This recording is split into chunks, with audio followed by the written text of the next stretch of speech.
Democrats are now arguing that Bill Clinton's Epstein deposition opens the door for them to call in Donald Trump.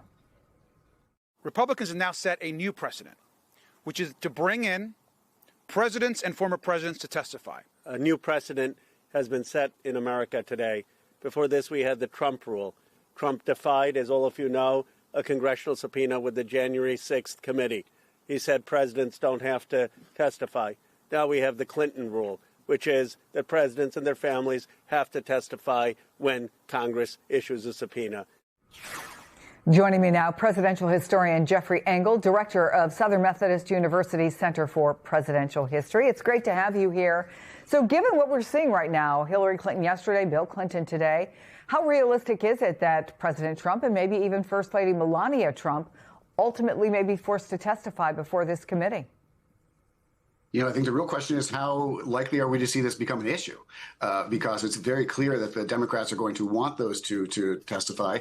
But we've gotten into this weird space in American politics where we essentially expect the Supreme Court to weigh in on almost any constitutional issue.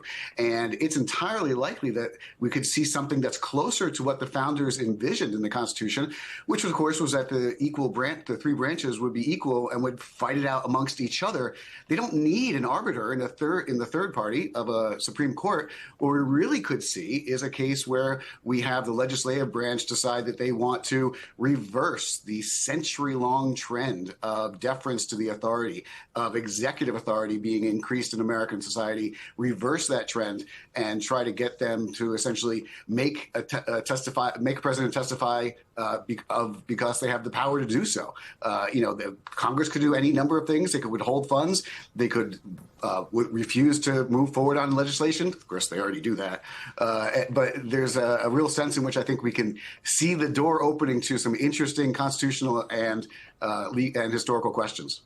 Well, let's talk about the historical part of it, because the court part of it may take a little while. Do you think that watching Hillary and Bill Clinton testifying and knowing that she never even met Jeffrey Epstein and the former president has never been accused of any wrongdoing, do you think historically in and of itself the testimonies are significant, or is this just another footnote in a political time in a presidency that has defied virtually all convention? I think, can I have the answer be both? I think it's sure, going to be why not? It's going to be a little bit of a footnote in that I don't think there's anything that's going to come from the testimony. But this is going to be the first time that we've seen a former president testify essentially against his, or someday soon her will. We have to remember George Washington, and anytime you go back to George Washington, from my perspective, you're really getting the President 1.0 by definition. George Washington was very clear that he had an obligation to speak to Congress whenever he thought Congress had some reason to ask him a question. He went and testified before Congress any number of times on foreign policy issues. And certainly he made a point very explicitly that if Congress was ever doing an impeachment hearing, that he, of course, would have to turn over all evidence and have to testify if they asked. Now, obviously, that was theoretical. They never tried to impeach George Washington. The point being that we've seen from the very beginning presidents work with Congress. We've seen lots of presidents testify before Congress, both in open committee. But this is the first time that we've seen someone be forced to against their will. And that's really the moment, I think, that we see Congress for the first time again in a century reasserting just a little bit of power that's been eroding for the last 100 years plus.